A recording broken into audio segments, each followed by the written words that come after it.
History hub کے معزز ساتھیوں، السلام علیکم۔ آج ہمارا موضوع بہت ہی دلچسپ ہے۔ آج ہم فرشتوں کے بارے میں بات کرنے جا رہے ہیں۔ فرشتے اللہ تعالیٰ کی نورانی مخلوق ہے، جنہیں ان کی اصلی شکل و صورت میں دیکھنا انبیاء کرام علیہ الصلاۃ والسلام کے علاوہ کسی اور کے لیے ممکن نہیں۔ یہی وجہ ہے کہ ہمارے ارد گرد لاتعداد فرشتے اپنے کاموں میں مصروف ہیں، مگر ہمیں وہ دکھائی نہیں دیتے۔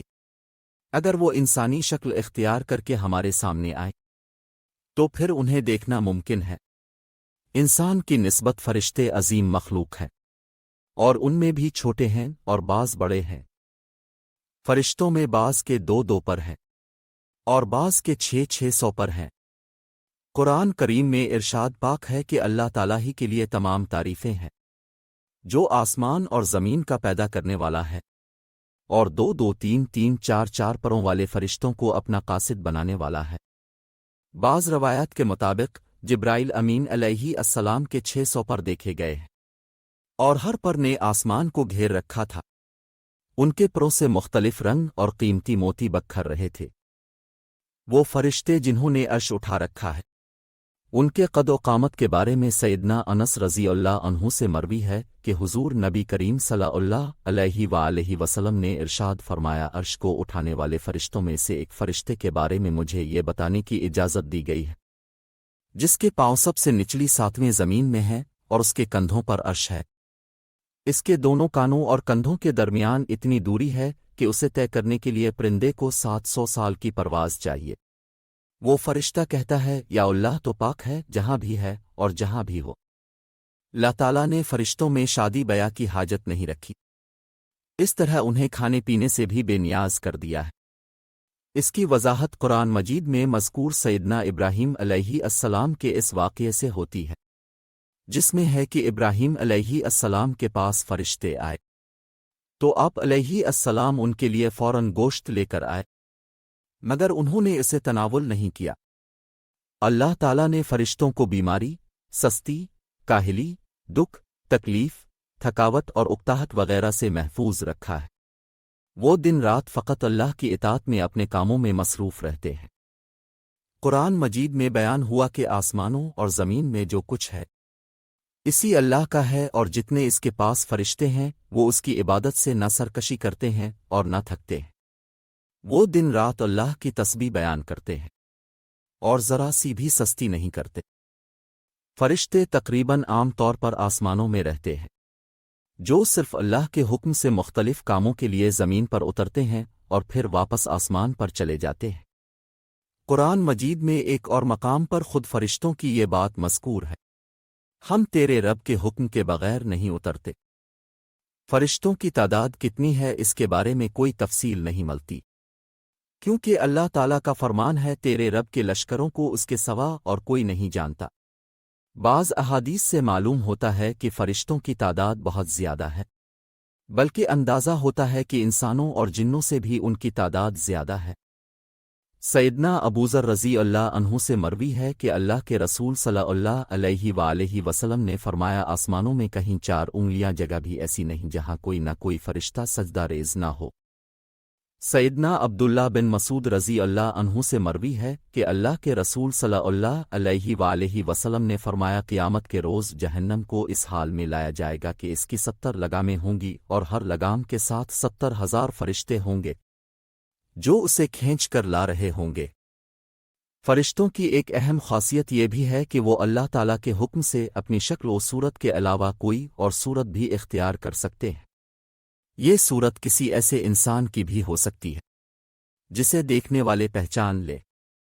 انسانوں کے علاوہ کسی اور جاندار کی صورت اختیار کرنے کی فرشتوں کو طاقت ہے یا نہیں، اس کے بارے میں قرآن و سنت میں کوئی صراحتہ ذکر نہیں ملتا، البتہ ان کی انسانی شکل اختیار کرنے کے واقعات ضرور ملتے ہیں، جن سے یہ اندازہ ہوتا ہے کہ فرشتے اللہ تعالیٰ کے حکم سے دیگر شکلیں بھی اختیار کر سکتے ہیں۔ سیدنا ابراہیم علیہ السلام کے پاس فرشتے انسانی شکل میں آئے اور ابراہیم علیہ السلام ان فرشتوں کو پہچان نہ پائے۔ پھر فرشتوں کے بتانے پر آپ علیہ السلام کو معلوم ہوا کہ یہ انسان نہیں ہیں بلکہ فرشتے ہیں۔ سیدہ مریم علیہ السلام کے پاس جبرائیل امین علیہ السلام انسانی شکل میں تشریف لائے تھے۔ اور جبریل امین علیہ السلام سوائے 2 مرتبہ کے ہر مرتبہ نبی کریم صلی اللہ علیہ وآلہ وسلم کے پاس انسانی شکل میں تشریف لائے۔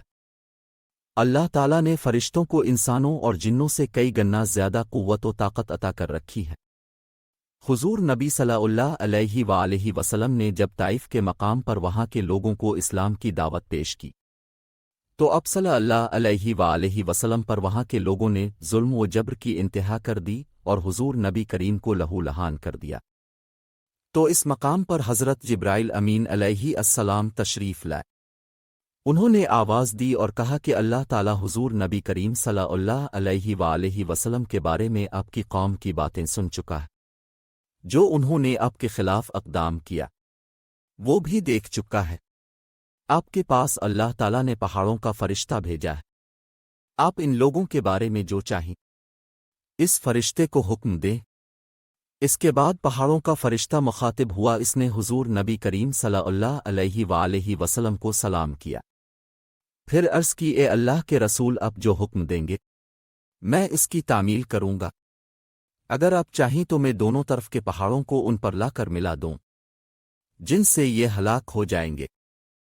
اسی طرح جبرائیل امین علیہ السلام کی قوت و طاقت کے بارے میں قرآن مجید میں ہے، انہیں حضور نبی کریم صلی اللہ علیہ وآلہ وسلم کو زبردست طاقت والے فرشتے نے سکھایا ہے جو زور آور ہے۔